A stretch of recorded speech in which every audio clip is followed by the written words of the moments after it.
Hello बच्चों, आज के इस वीडियो में हम क्लास 12th का चैप्टर नंबर 3 मैट्रिसेज स्टार्ट करेंगे।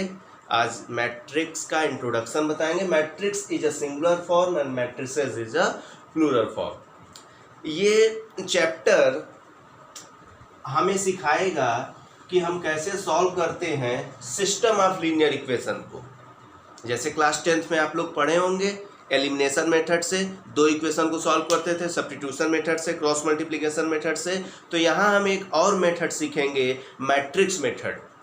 अच्छा, मैट्रिक्स मेथड के हेल्प से हम कितने भी इक्वेशन को सॉल्व कर सकते हैं। a1x plus b1y plus c1 is equal to 0, a2x plus b2y plus c1, यहाँ एक वेरिएबल और जोड़ लें। ये तो दो वेरिएबल का हुआ, तो इसको आप एलिमिनेशन से भी कर सकते हैं। बट अगर तीन वेरिएबल आ गया, plus d1 d2, a3x plus b3y plus c3z plus d3, तीन वेरिएबल आ गया ना, तो ये एलिमिनेशन सब्स्टिट्यूशन मेथड से थोड़ा सा डिफिकल्ट होने लगता है। हो सकता है 4 वेरिएबल भी आ जाए तो आपके पास 4 इक्वेशन बनेंगे, 5 वेरिएबल आ जाए तो 5 इक्वेशन बनेंगे। तो कितने भी इक्वेशन हो उसको हम मैट्रिक्स मेथड से इजीली सॉल्व कर सकते हैं। तो जो मैट्रिक्स का सबसे ज़्यादा यूज है वो सॉल्व करने में सिस्टम ऑफ लीनियर इक्वेशन, और system of linear equation solve करने में लीनियर इक्वेशन आपको हर जगह पे, जैसे ब्रांचेज ऑफ साइंस, आप साइंस के कई ब्रांचेज में physics, chemistry, biology, genetics, economics, sociology, modern psychology, industrial management, means इसका एरिया बहुत ही बड़ा है। मैट्रिक्स मेथड से हमें अगर सॉल्व करना आ गया या मैट्रिक्स अगर हम जान गए तो हम कई एरिया के टॉपिक्स को कवर कर सकते हैं। मैट्रिक्स है क्या? सिंपली एक नोटेशन है। मैट्रिक्स सिंपली एक नोटेशन है। उस नोटेशन को अगर हम समझ गए, फिर उस नोटेशन की प्रॉपर्टी को समझ गए, तो हम इजीली ये सॉल्व कर सकते हैं। और इसके यूजेस इन सारे फील्ड में है, इन और भी कई फील्ड हैं जिनमें मैट्रिक्स का यूज है। तो आइए देखते हैं कि मैट्रिक्स है क्या। जैसे हम बोले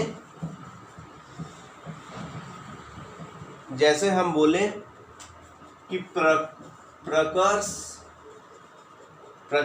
इज अ स्टूडेंट, और प्रकर्ष के बाद 15 नोटबुक है। प्रकर्ष के पास 15 नोटबुक है। तो देखिए, इसको हम लिखेंगे एक रेक्टेंगुलर बॉक्स में 15 लिख देंगे। विद द अंडरस्टैंडिंग, हमें यह जानना पड़ेगा, हमें यह समझ होनी चाहिए कि इसके अंदर जो लिखा है वो क्या है। तो ये गिवन होगा या इसको हम डिफाइन करेंगे। तो अगर हम बोल दें कि मैट्रिक्स के अंदर जो नंबर लिखा है वो नंबर ऑफ नोटबुक है, तो आप जान जाएंगे कि कितने नोटबुक हैं, 15 नोटबुक है। अगर हमें ये पता, अच्छा, प्रकर्ष के पास सपोज 15 नोटबुक है और 6 पेन्स हैं, तो हम ये अगर इसको ऐसे लिख दें और ये जाने या ये डिफाइन करें कि फर्स्ट वाला रिप्रेजेंट कर रहा है नंबर ऑफ नोटबुक को और सेकंड वाला रिप्रेजेंट कर रहा है नंबर ऑफ पेन को, तो प्रकर्ष के पास अगर हमारे पास केवल ये लिखा रहे तो हम जान जाएंगे कितने नोटबुक हैं, 15, और कितने पेन है, 6। अगर ये अंडरस्टैंडिंग या एक ये बन गया प्रोफार्मा, तो अब फिर ये बताने की जरूरत नहीं है, अब सिर्फ लिखने की जरूरत है। अब जैसे यहाँ लिख दिए 14 and 5। सपोज ये किसी एक स्टूडेंट, प्रकर्ष के बारे में बात हो रहा है और ये प्रतिष्ठा के बारे में बात हो रहा है, और सपोज एक स्टूडेंट है आराध्या, उसके बारे में बात हो रहा है, और ये हम लिखे हैं 17, कॉमा नहीं लगाएंगे, 4। अगर ये लिख गया और हमें ये अंडरस्टैंडिंग है या ये गिवन है या कंडीशन हम फॉलो कर रहे हैं कि जो नंबर पहले लिखा है वो नंबर ऑफ नोटबुक को डिनोट कर रहा है, और जो नंबर बाद में लिखा है वो नंबर ऑफ पेन को डिनोट कर रहा है। बात समझ में आ रहा है? तो हम समझ जाएंगे कि आराध्या के पास कितना पेन है 4, प्रतिष्ठा के पास कितना नोटबुक है 14। ठीक, तो ये एक नोटेशन है, धीरे धीरे हम सीखेंगे, ये एक नोटेशन है। अच्छा, इस नोटेशन को एक साथ भी लिख सकते थे, जैसे सपोज हम लिख दिए 15 14 17 6 5 4। फर्स्ट नंबर रिप्रेजेंट कर रहा है नंबर ऑफ नोटबुक को और सेकेंड रिप्रेजेंट कर रहा है नंबर ऑफ पेन्स को। और किनका, ये हो गया प्रकर्ष और ये हो गया प्रतिष्ठा और यहाँ पे आराध्या। ठीक, अब सोचिए, अब ये तो एरिया लिमिटेड है ना, अभी ये इस एरिया को अनलिमिटेड भी बना सकते हैं और हमें बार बार ये नहीं बताना पड़ेगा कि ये क्या है ये क्या है। एक बार हम डिनोट कर दिए कि जो फर्स्ट प्लेस पे जो नंबर लिखे हैं वो नंबर ऑफ नोटबुक है और जो सेकंड पे लिखे हैं नंबर ऑफ पेन है। आप समझ पा रहे हैं क्या यूज है इसका मैट्रिक्स का। तो अब देखिए, अब इसको कोई देखते ही समझ जाएगा कि अच्छा, अगर हमें कैलकुलेट करना हो या पता लगाना हो प्रतिष्ठा के पास कितने पेन है, तो हम ये देखेंगे 5 पेन है ना। तो अब इसको अगर वास्ट एरिया में अगर लिखना हो तो इसको हम यूज करेंगे, तो ये हमारे लिए सिंपल पड़ता है। अब इसमें लिखने का तरीका जो है उसको नाम दिया गया है, इसमें जो लिखने का तरीका है उसको नाम दिया गया है। देखिए क्या नाम है, जैसे तो हम समझ गए कि मैट्रिक्स एक नोटेशन है। तो ये जो अगर हम आपसे कहें इसमें लाइन ड्रॉ करिए, तो आप देखिए 2 तरीके से लाइन ड्रॉ कर सकते हैं। एक ऐसे वर्टिकली, एक लाइन ड्रॉ कर सकते हैं आप वर्टिकली, और ऐसे भी कर सकते हैं हॉरिजॉन्टली ना। तो जो वर्टिकली लाइन है उसको हम बोलेंगे कॉलम, अब ये फिक्स नाम है, और जो हॉरिजॉन्टली लाइन है उसको हम बोलेंगे रो। तो मैट्रिक्स देख के आप मैट्रिक्स देख के पता लगा लेंगे कि कितने कॉलम हैं और कितने रो हैं, क्योंकि कॉलम और रो के अकॉर्डिंग ही हम मैट्रिक्स को डिफाइन करेंगे, मैट्रिक्स के टाइप को डिफाइन करेंगे। तो अगर हम इस मैट्रिक्स का बात करें तो इसमें कितने कॉलम हैं 1 2 कॉलम है, और कितने रो हैं 1 2 3 रो है। समझ में आ रहा है। तो अगर इस मैट्रिक्स का हमसे ऑर्डर पूछा जाए तो रो क्रॉस कॉलम लिखते हैं, number of row cross number of column. तो कितने रो हैं इसमें 3, और कितने कॉलम है 2। तो इस मैट्रिक्स का ऑर्डर क्या हो गया 3 क्रॉस 2। अब चेंज भी हो सकता था, अगर हम इसी में एक स्टूडेंट को और ऐड कर दें। सपोज एक स्टूडेंट आ गया आयांश, उसके पास भी नोटबुक आ गया 2 और 1, तो ये मैट्रिक्स तो बड़ा हो गया। तो अब इसमें कितने, इसका ऑर्डर कितना हो गया, इसमें कितने रो हो गए 4, और कॉलम कितने रह गए 2। तो इसका ऑर्डर चेंज है। तो ऑर्डर से हम पता लगा लेंगे कि मैट्रिक्स किस टाइप का है, या मैट्रिक्स में कितने इंट्रीज है। जैसे मल्टीप्लाई कर लिए 4 2 जा 8, तो देखिए 8 इंट्रीज है। बात समझ में आया। 1 2 3 4 5 6 7 8 एंट्री है, और ऑर्डर में यहाँ अगर लिखा है 4 तो हम समझ जाएंगे अच्छा ऐसे ऐसे 4 रो है, 2 है तो मतलब वर्टिकली 2 कॉलम है। बात समझ में आ रहा है। मैट्रिक्स क्या है, एक नोटेशन है, इसमें चीज़ों को लिखते हैं। यही सब चीज़ें एक बड़े वास्ट एरिया में जब हो जाती हैं तो हमें चीज़ें आसान लगने लगती हैं, इसीलिए मैट्रिक्स का सबसे ज़्यादा यूज है। और सबसे बड़ी बात, आपके बोर्ड एग्जाम की बात करें तो मैट्रिक्स प्लस डिटर्मिनेंट दोनों एक दूसरे पे बेस्ड चैप्टर है, ये 10 मार्क्स का आता है। तो आइए जल्दी से इसका डिफिनीशन लिख लेते हैं। ये देखिए स्टूडेंट्स, मैट्रिक्स का डिफिनीशन, इसको नोट कर लीजिए आप लोग। अभी हम आपको सिखाए अ matrix is an ordered rectangular array. Array means arrangement. एक रेक्टेंगुलर अरेंजमेंट था और ऑर्डर वे में था। किसका? नंबर का या तो फंक्शन का। या तो नंबर लिखा रहेगा तो फंक्शन लिखा रहेगा। एक्स वाई जेड भी लिख सकता है, साइन एक्स कॉस एक्स कुछ भी हो सकता है। अंदर इस डब्बे के अंदर मैट्रिक्स के अंदर कुछ भी हो सकता है। नंबर्स भी हो सकते हैं, फंक्शंस भी हो सकते हैं। नंबर और फंक्शंस को हम बोलेंगे एलिमेंट्स या एंट्रीज ऑफ द मैट्रिक्स। अभी हम बता रहे थे ना कितने एलिमेंट्स हैं या एंट्रीज हैं, तो उसके अंदर जो लिखा रहेगा, जैसे 4 लिखा है तो 4 एलिमेंट्स, 4 नंबर्स लिखे हैं तो 4 एलिमेंट्स है या 4 एंट्रीज है। तो मैट्रिक्स तो ये रहा।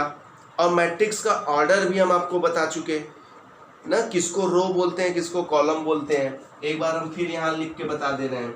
जैसे सपोज यहाँ लिखा है इस टाइप से। अच्छा बताइए इसमें कितने एंट्रीज हैं? 6 एंट्रीज हैं।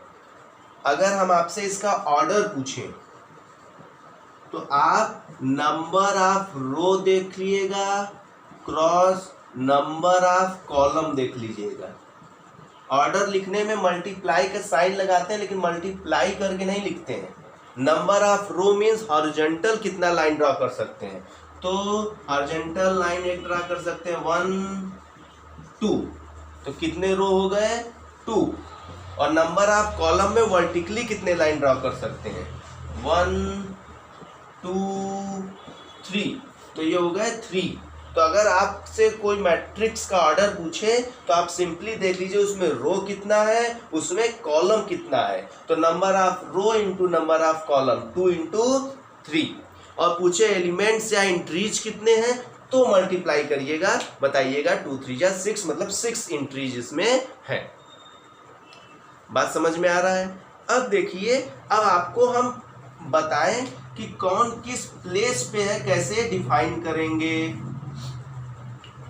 कौन किस प्लेस पे है डिफाइन करेंगे। जैसे आपको किसी से अपने घर में रखा हुआ मोबाइल मंगाना है तो आप बोलते हैं ना कि उस रूम में चले जाओ, अलमारी के लेफ्ट हैंड साइड में नीचे एक बुक के नीचे रखा है, तो प्लेस डिफाइन करते हैं ना। तो अगर हम आपसे कहें कि हमें बताइए, जैसे एक नया मैट्रिक्स यहाँ पे हम बना ले पहले,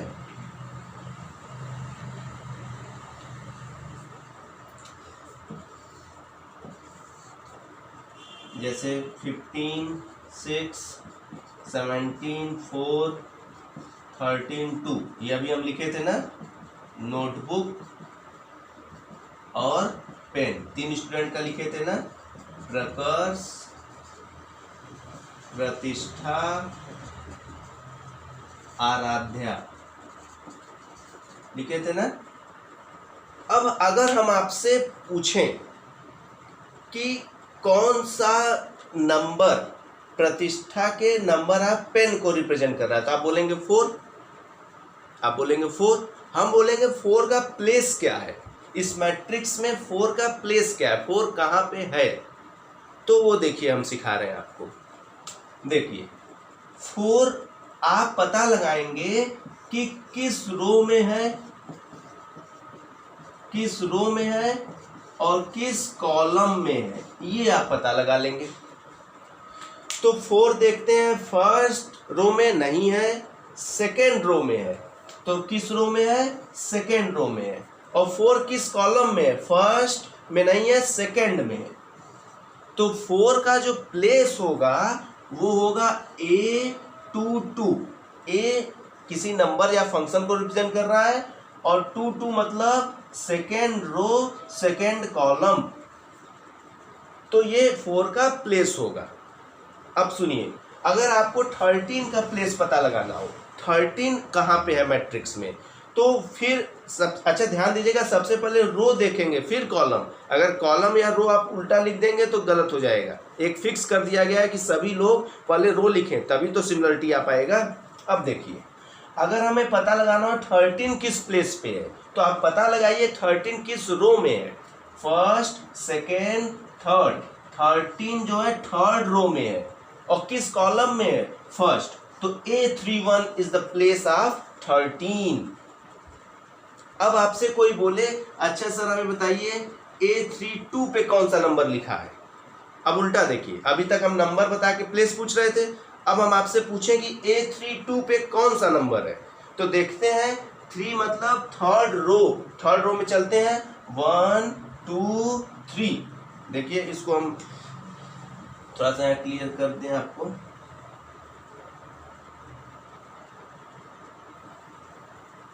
हाँ, अब आपसे हम क्या पूछे कि A32 पे कौन सा नंबर लिखा है, तो आप 3 मतलब रो पे जाएंगे 1 2 3, थर्ड रो पे चले गए ये।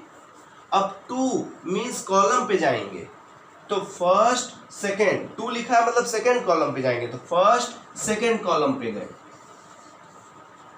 कौन से नंबर पे दोनों डिब्बा पहुंचा हमारा, ये वाला भी डिब्बा ये वाला भी डिब्बा, कौन से नंबर पे दोनों डिब्बा पहुंचा 2 पे, तो ये आ गया 2। तो A32 क्या रिप्रेजेंट कर रहा है, A32 रिप्रेजेंट कर रहा है कि आराध्या के पास कितने नंबर ऑफ पेन है, कितने पेन है, तो 2 पेन है। बात समझ में आ रहा है, प्लेस निकालना आपको समझ में आ रहा है। अच्छा बताइए 15 किस प्लेस पे है, तो 15 किस प्लेस पे है, तो 15 फर्स्ट रो पे है, फर्स्ट रो पे है, तो लिखेंगे A1 और किस कॉलम में, फर्स्ट कॉलम में ही है, तो A11 इज इक्वल टू 15। बात समझ में आ गया, प्लेस निकालना सीखे, रो निकालना सीखे, कॉलम निकालना सीखे, समझ में आ रहा है। आपसे पूछ देगा इसी तरह A32 पे कौन सा नंबर है, तो आप सीधे थर्ड रो और सेकंड कॉलम में जाके चेक कर लीजिएगा। एक और बता दीजिए A23 पे, तो अब सेकेंड रो तो ये है, बट यहां देखिए थर्ड कॉलम, तो थर्ड कॉलम है ही नहीं, तो A23 नॉट डिफाइंड। इस मैट्रिक्स में अगर थर्ड रो रहता तो हम बता देते कि यहाँ पे कौन सा एलिमेंट है। बात क्लियर हो रहा है, अभी धीरे धीरे इस पे हम देखेंगे और भी चर्चा करेंगे। फिलहाल अगर हम ऑर्डर समझ गए हैं तो आपको मैट्रिक्स का टाइप बता सकते हैं, ठीक है। तो ऑर्डर याद रखिएगा, कितने रो हैं कितने कॉलम हैं, उसको मल्टीप्लाई करके नहीं लिखेंगे, केवल 2 क्रॉस 3 लिखेंगे, या 2/3 भी बोलते हैं इसको। चलिए हेडिंग डालिए, टाइप्स ऑफ मैट्रिक्स। ये देखिए टाइप्स ऑफ मैट्रिक्स, ये 4 है, टोटल 7 है, तो ये 4 पहले कर लेते हैं, फिर अभी 3 और करेंगे। तो कॉलम मैट्रिक्स किसको बोलते हैं, नाम से ही क्लियर है, नेम से ही क्लियर है। कॉलम मैट्रिक्स मतलब ऐसा मैट्रिक्स जिसमें केवल 1 कॉलम हो। A matrix is said to be a column matrix if it has only 1 column। ऐसा मैट्रिक्स जिसके पास केवल 1 कॉलम हो उसको कॉलम मैट्रिक्स बोलेंगे। फॉर एग्जाम्पल 1 5 7, ये देखिए मैट्रिक्स को ऐसे रिप्रेजेंट करते हैं, इस बॉक्स में बताए हैं आपको।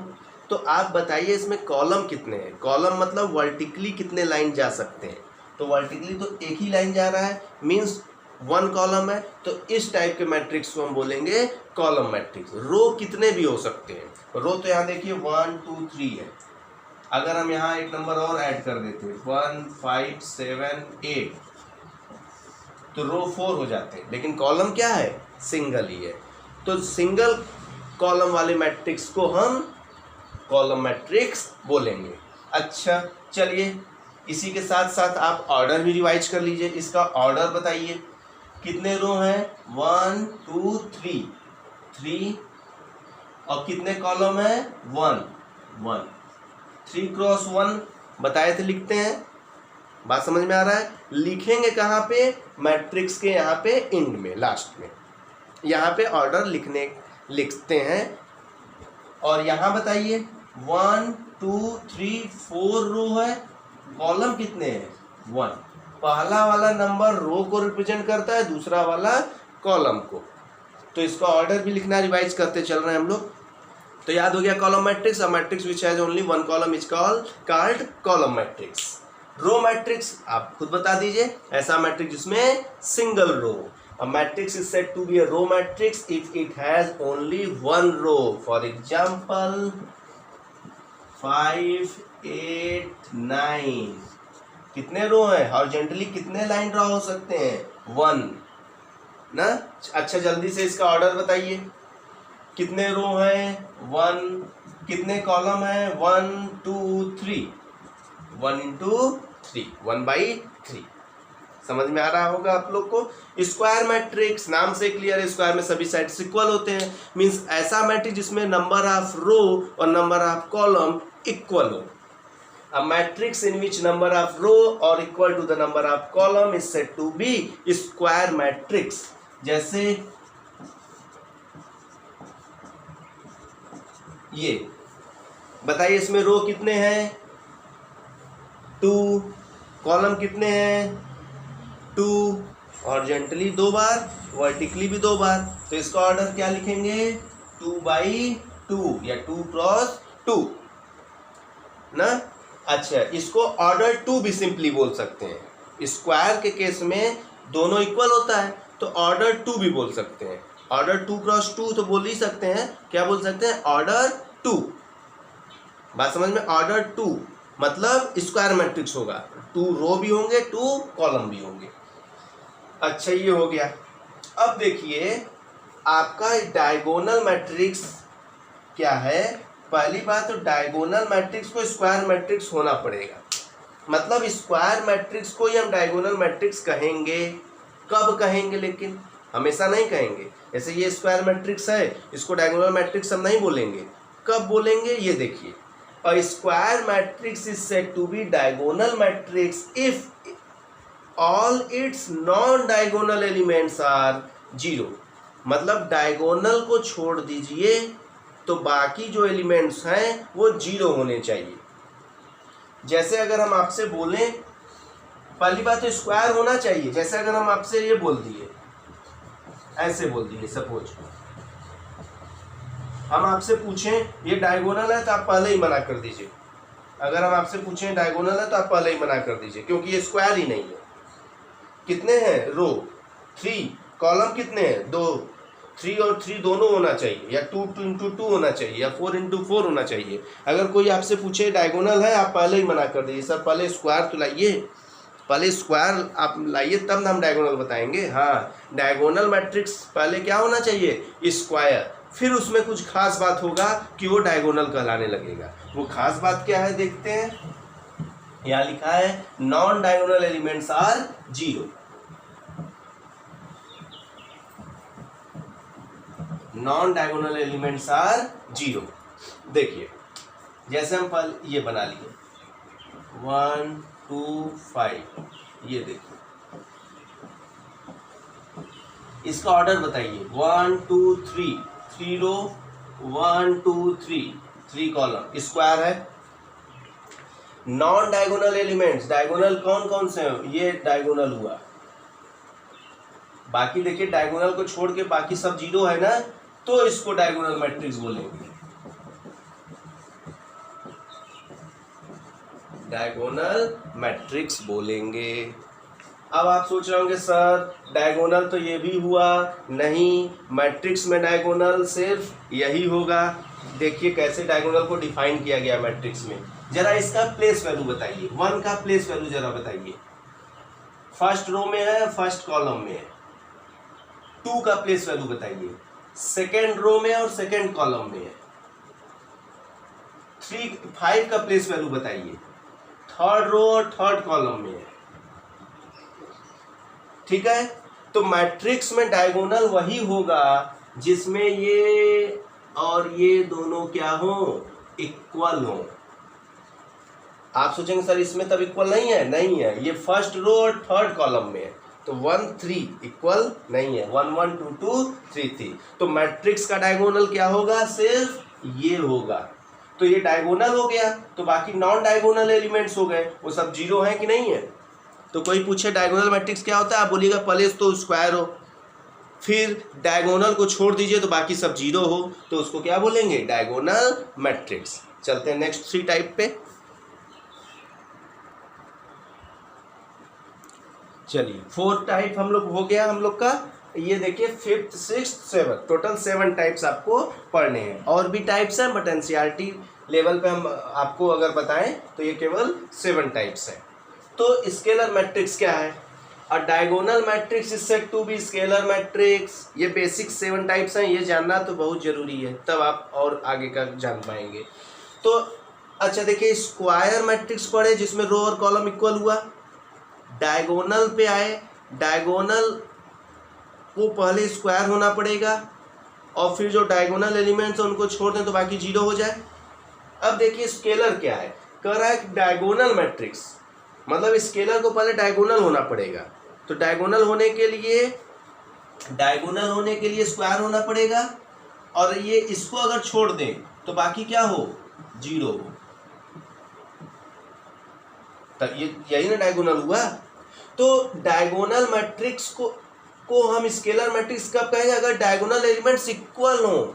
मींस जो यहाँ लिखा है, जैसे सपोज यहाँ √3 लिखा है तो यहाँ भी √3 लिखा रहे और यहाँ भी √3 लिखा है। बात समझ गए। डायगोनल में भी सभी जीरो होने चाहिए, नॉन डायगोनल वाले एलिमेंट्स, और स्केलर में भी होने चाहिए। बट डायगोनल में ये तीनों कुछ भी हो सकता है, बट स्केलर में ये तीनों इक्वल होने चाहिए। तो आप कहेंगे सर हम स्केलर को डायगोनल मैट्रिक्स बोल सकते हैं, क्योंकि उसमें मना तो किया नहीं था कि इक्वल नहीं होगा। हाँ, आप इसको डायगोनल मैट्रिक्स भी बोल सकते हैं, बट और स्पेसिफाई करना हो, डायगोनल मैट्रिक्स ठीक है, बट और स्पेसिफाई करना हो तो आप देखिए तीनों इक्वल हैं तो आप बोल दीजिए स्केलर है। अगर तीनों नॉट इक्वल है तो स्केलर नहीं होगा। बात समझ में आ रहा है। आइडेंटिटी मैट्रिक्स क्या है, आइडेंटिटी मैट्रिक्स अगर ये तीनों एलिमेंट्स 1 हो जाए, आइडेंटिटी मतलब 1 हो जाए।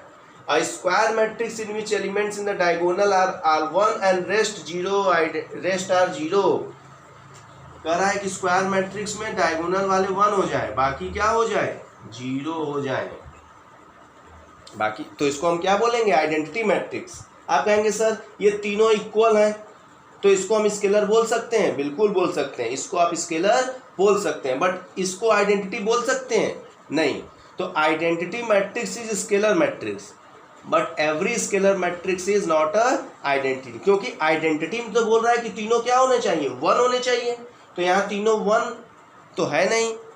अगर 1 1 1 कर दें तो ये क्या हो जाएगा, आइडेंटिटी मैट्रिक्स। फिर से सुनिए, फिर से आप सुनिए ध्यान से। आप डायगोनल, स्केलर और आइडेंटिटी में अंतर क्लियर रखें। सबसे पहली बात तो तीनों स्क्वायर होना चाहिए। अगर तीनों डिफरेंट हैं तो वो डायगोनल कहलाएगा, अगर तीनों इक्वल हैं तो वो स्केलर कहलाएगा, अगर तीनों 1 1 1 केवल लिखे हैं, 1 के अलावा कुछ नहीं, तो वो आइडेंटिटी कहलाएगा, और तीनों में बाकी वाले 0 होने चाहिए। बात समझ में आ रहा है। और इस स्केलर को डायगोनल कह सकते हैं, आइडेंटिटी को स्केलर कह सकते हैं, वो अलग बात है, वो आप समझ रहे हैं। अब लास्ट टाइप है zero matrix. Zero matrix simply है, अगर मैट्रिक्स के अंदर 0 लिखा है तो वो जीरो मैट्रिक्स है, केवल 0। A matrix is said to be zero matrix. और नल मैट्रिक्स, इसका नाम है नल मैट्रिक्स या जीरो मैट्रिक्स। सभी एलिमेंट 0 हो जाए, जैसे ये जीरो मैट्रिक्स, ये जीरो मैट्रिक्स, ये जीरो मैट्रिक्स। इसमें जरूरी नहीं कि ये स्क्वायर हो। तो क्लियर है। तो इसको आप एक बार और रिवाइज करिएगा, सीखिएगा। एक लास्ट टॉपिक बच जा रहा है 3.1 के इंट्रोडक्शन में, equality of matrix. Equality of matrix. तो इक्वालिटी ऑफ मैट्रिक्स हम आपको बता देते हैं। देखिए, दो मैट्रिक्स कब इक्वल होंगे, दो मैट्रिक्स कब इक्वल होंगे, अगर वो 2 कंडीशन फॉलो करें। सबसे पहली बात कि दोनों का ऑर्डर सेम हो, और दूसरी बात corresponding elements, corresponding elements equal होने चाहिए, तो उसको हम बोलेंगे इक्वल मैट्रिक्स। ऑर्डर सेम हो और करेस्पॉन्डिंग एलिमेंट्स इक्वल हो। जैसे अगर हम बोलें 2 3 1 0 2 3 1 0, तो ये दोनों इक्वल हैं, हाँ इक्वल हैं, क्योंकि ये भी 2 क्रॉस 2 है, 2 रो 2 कॉलम, ये भी 2 रो 2 कॉलम, और 2 के प्लेस पे 2 है, 3 के प्लेस पे 3 है, 1 के प्लेस पे 1 है, 0 के प्लेस पे 0 है। इसको बोलते हैं करेस्पॉन्डिंग जहां पे 2 है वहां पे क्या है, यहाँ पे 2, इसका प्लेस तो फिक्स है, तो इस प्लेस पे इस वाले पे क्या है 2, तो ये इक्वल है। बट अगर हम लिख दें 2 3 1 0 और 3 2 1 0, तो 1 के प्लेस पे 1 है, 0 के प्लेस पे 0, बट 3 के प्लेस पे 2 है, 2 के प्लेस पे 3 है, तो ये इक्वल नहीं है। ऑर्डर तो सेम है बट करस्पॉन्डिंग एलिमेंट इक्वल नहीं है। तो कहेंगे सर इससे हमें फायदा क्या है? इससे फायदा ये है, कल को आपको कोई मैट्रिक्स दे दिया और बोल दिया कि दोनों इक्वल हैं, तो आप समझ जाइएगा कि x की वैल्यू 1, y की वैल्यू 5, z की वैल्यू 6, w की वैल्यू 7। इस टाइप के क्वेश्चंस भी लगेंगे। तो अगले वीडियो तक आप ये इंट्रोडक्शन अच्छे से माइंड में रख लीजिएगा। इस वीडियो को 1 से 2 बार देख लीजिएगा। अगर समझ जाएंगे तो लाइक कर दीजिएगा, शेयर सब्सक्राइब कर दीजिएगा। और तो अगले वीडियो में हम 3.1 पे मिलते हैं। Okay bye, keep learning.